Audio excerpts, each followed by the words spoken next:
Jorge Ramos also works as an anchor at Univision, which, unlike RT, has not been forced to register as a foreign agent. He also wrote the book Stranger, The Challenge of a Latino Immigrant in the Trump Era. We spoke with him just a minute ago.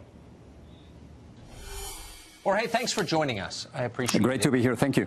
So the first and maybe most important question is, why should we let these asylum seekers, these migrants, into our country?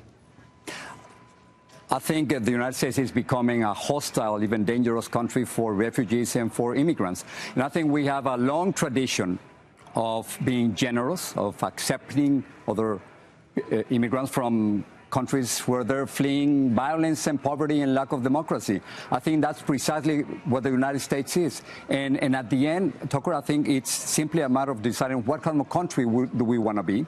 And it seems at this point that we're talking about only a few hundred refugees, and putting it in context, from the 65 million refugees that there are in the world, the United States accepted only 84,000 in 2016, and with President Trump, it's going to be even less. So it's simply a matter of deciding what kind of country do we want to be. Well, we've accepted about 13 million refugees, economic refugees, who are in our country now illegally.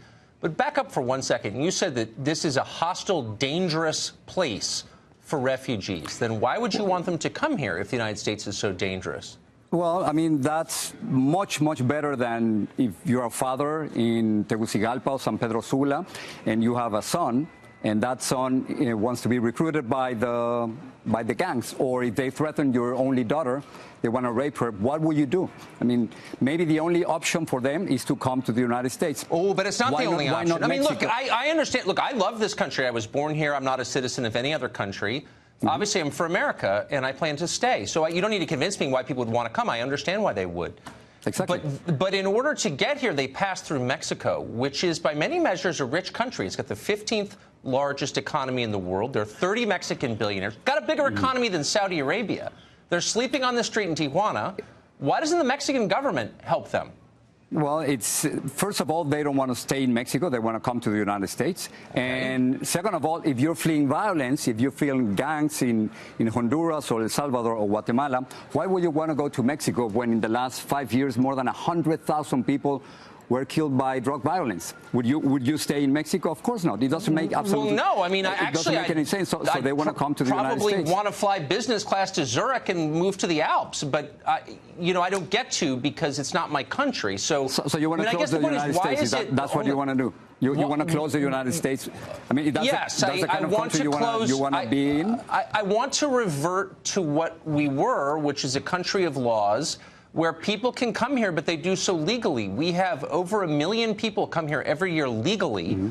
They fill out the paperwork. They get in line from around the world. And I don't know why that system doesn't work. 1 million people a year is a lot. And they want to come here legally. They want to come here legally. They're waiting in Tijuana. It's just that for 2 days they haven't been allowed even to talk to an agent. They're not trying to get here legally. On the US side. They're trying to come here and claim asylum, which in effect means a court date will be set and the overwhelming majority will not show up for court, and they will blend in with the other 13 million illegals already that's here. Not true. I mean, they're fleeing violence. They're fleeing gangs. How do you know that? Wait, hold on. You keep making these statements. What do you know about them? Because we talk to them, because we have reporters talking to them, because we know who they are. We talk in Spanish every single day with them. We've been following them for 25 days. That's why we know who they are. That's why we know that they're not criminals and terrorists, and they're not rapists.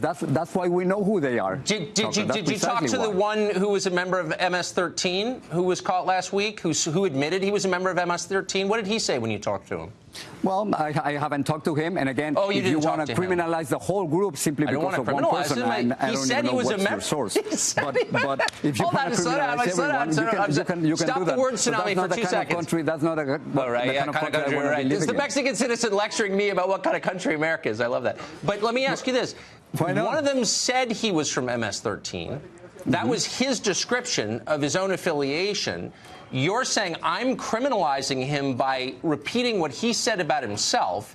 So maybe what you're really engaging in is propaganda, not fact-finding. No. What I'm saying is that if you want to criminalize the whole caravan, which is not composed by bad hombres, and as you know, there is no invasion. If you want to criminalize the hundreds of them. Oh, there's an invasion. Of what 13 million people here illegally? I think that's an invasion. Look, if 13 million illegals showed up in Mexico tomorrow and wouldn't leave, And if people from other countries like you called anyone who wanted to make them leave a racist, I think you would call it what it is, which is an invasion. No, That's what I'm simply saying is that if they're fleeing, if they're asking for political asylum, we have to listen to them. And on the other hand... Why do we have to listen to them?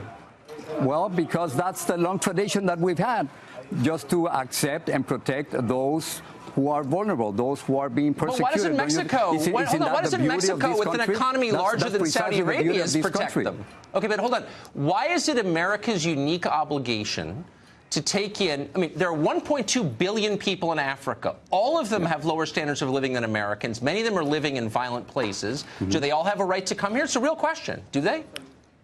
Could it be because we are the most powerful and the richest country in the world, and we want to be an example of democracy and equality?